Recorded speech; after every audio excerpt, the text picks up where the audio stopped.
toward. If you think that a scale weight is going to make you happy, you will go to the first diet that promised you to do 10 pounds in 21 days, and you will fail at it long-term because you have not done the real work of the thinking of saying, well, I don't want to just lose the weight and gain it back. I actually want to be at a healthy weight. Oh, then you would never get into a diet ever because it's a waste of your time. You would actually take time to incrementally change your diet, to educate yourself and act at the same time, to take your time, manage your stress in the transition of bringing new activities and behaviors into your life. If you do not manage your stress, you will go all in, what everyone does. They all excited. They go to a big old diet, the willpower drains, and they're out, and then they feel like a failure. They didn't fail. They just didn't have the tools to succeed.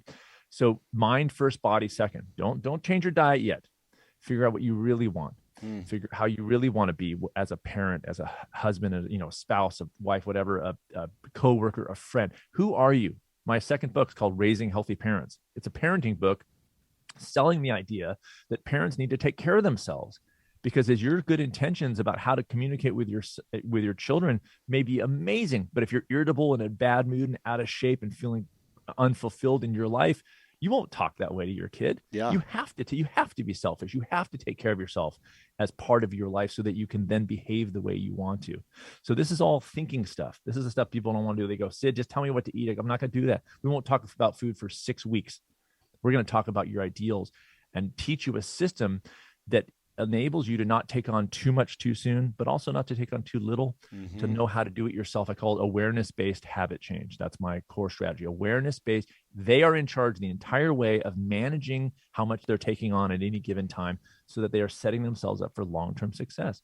So that's my big advice to your listeners is mind first, body second. Don't jump into the training plan. Don't jump into the diet until you sit down and really think about who you are and how you want to live. Then that will help you negotiate the actions you actually take to get there.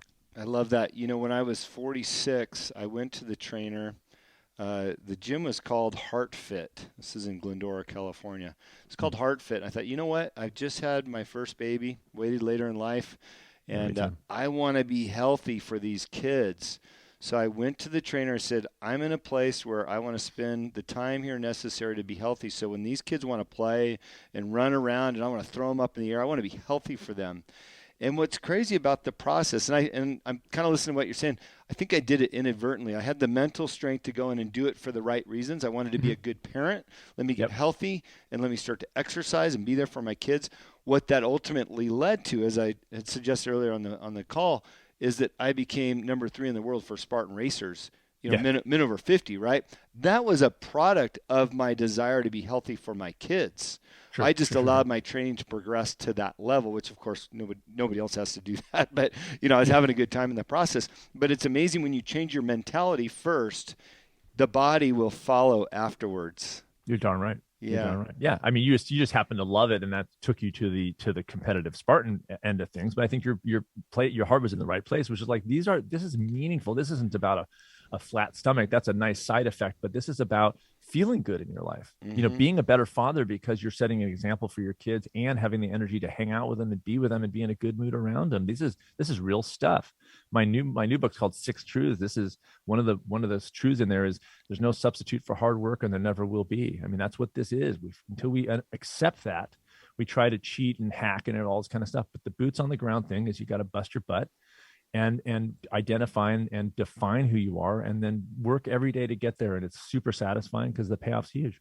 I'm looking at my calendar below the screen here, and it's February 3rd. I was just thinking, I wonder how many people have already dropped off their New Year's resolution. Oh, yeah. Because like you talked about, they got that super high, that rush of trying to do something, and then it just drops off because the motivation level goes down because they're not getting that spike, and they're not working on their mental strength. They're too focused on what they're eating real quick. Yeah, mental strength. Exactly. Absolutely right. Yeah. I did a program a couple times. It's kind of fun. I don't know if you've heard of it. Is the 75 Hard program put out by Andy Frisella. And it's not a promotion for that, but it was kind of interesting because it's 75 days. It's a gallon of water every day. It's a self-portrait every day. It's two 45-minute workouts, one indoors, one outdoors. Must have an outdoor workout with a time span in between the 2 workouts. 10 pages of positive reading every day. And there was one more. The point of the whole deal is that you're developing mental strengthening habits. Oh, the last one was any diet. Pick a diet. Doesn't matter what it is, but pick just do 75 days. Just do 75 days, right? Stick with it.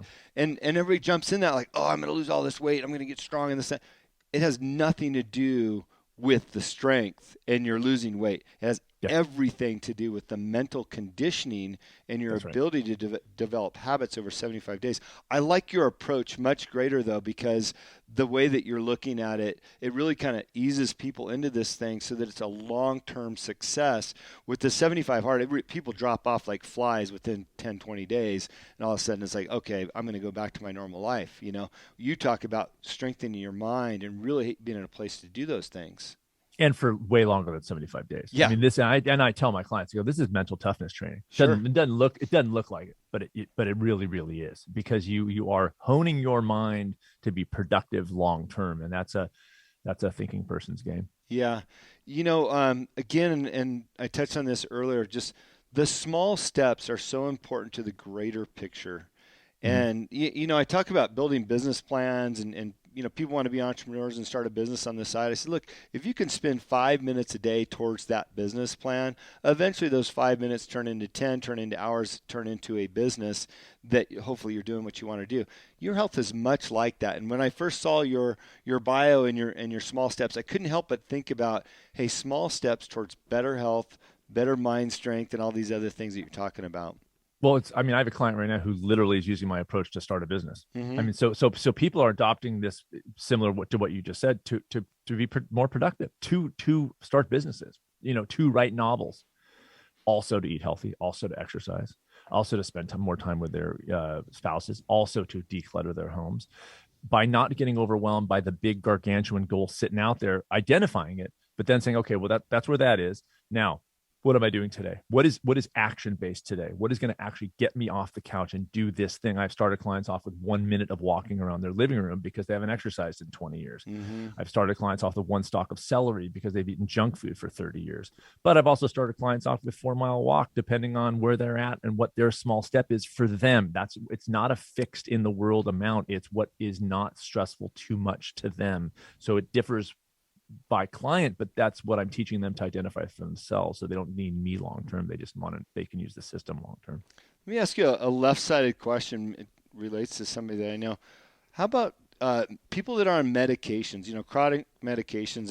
I see a lot, the mothers in our world are on anti-anxiety and all these different types of suppressants for what they're feeling. How big of a role in a diet can change a woman's anxiety and some of those ailments that they go through where they're popping the different types of medications? Huge, enormous between that. And look, it's multifaceted, but I will say diet, huge, because of the gut bacteria in large part. Exercise, amazing. Meditation, but and this is a whole nother podcast, Jim, so we don't have to go into this, but I'm a huge advocate for the last 4 years of cold therapy. I just 20 minutes ago got in my 39-degree tub this morning. Yeah. It is a mood enhancer. So they call it hormetic stress, hormesis. Little exercise is one of those things, but little forays into stress, not so much that it actually weakens you, but a little bit. So 5 minutes in my cold tub, getting out, sauna. Exercise is one of those things. Little intermittent fasting is a way to do hormesis. It's a way to make yourself hungry for short times to trigger adaptations in the body. These are, among other things, inflammatory benefits and all those kinds of things, but also mood enhancing as well. Norepinephrine in the cold tub when you get out. I mean, it's measured, it's real. This is not crazy stuff. It's actually happening. And it's really exciting. So but what does it take? It takes attention, because you can't do cold tub one day and go, well, it didn't fix me. Yeah. So it means taking your time. I've been doing it every day for 4 years. I started out with a hot shower and 30 seconds at the end, and took a 10-week course, and I've been doing it every day for 4 years. So it takes time, but yeah, absolutely affects those things. Absolutely does it affect those things. I love it. Anytime I'm, just where I sit, anytime I can stay off a medication or something that's prescribed, find a natural remedy, or I've got plenty of horse troughs out here. I can jump in one, and they all have got ice on it, right? That's it. That's the time to do it. Jump right in. Hey man, it's really been a pleasure to have you on. How can people find your information, find your books, and I can send them your way? That'd be great.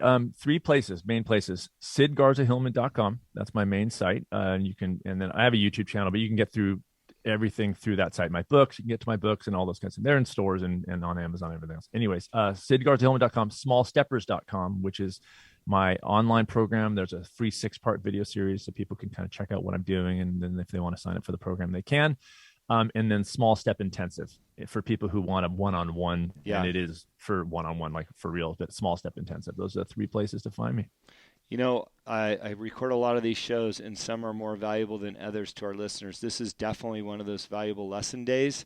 So thank you for what you're doing and the materials you put out. I will put your website in the show notes, and awesome. We just want to wish you a great week. Thanks. Total pleasure, Jim. Thanks. Thank you for listening to today's show. It is my pleasure and honor to interview all of the guests that have been on the Answer is Yes podcast. If you have enjoyed the show, please go on iTunes and subscribe, give a rating, or simply tell a friend about the show. We also believe in the message of our guests and the positive influence of their stories. As my own mentor and coach, David Meltzer, has taught me, spend some time every day thinking and writing about the things in your own life that you have more than enough of. You will find out how blessed we really are. Please visit my website, livelifedriven.com, for the latest updates about me and what I'm doing. Plus, I post a monthly blog about the many topics on this show. This podcast can also be found there. As I learned early on in life, what you believe is what you will achieve. Thanks, Mark Victor Hansen, and thank you, and have a great week.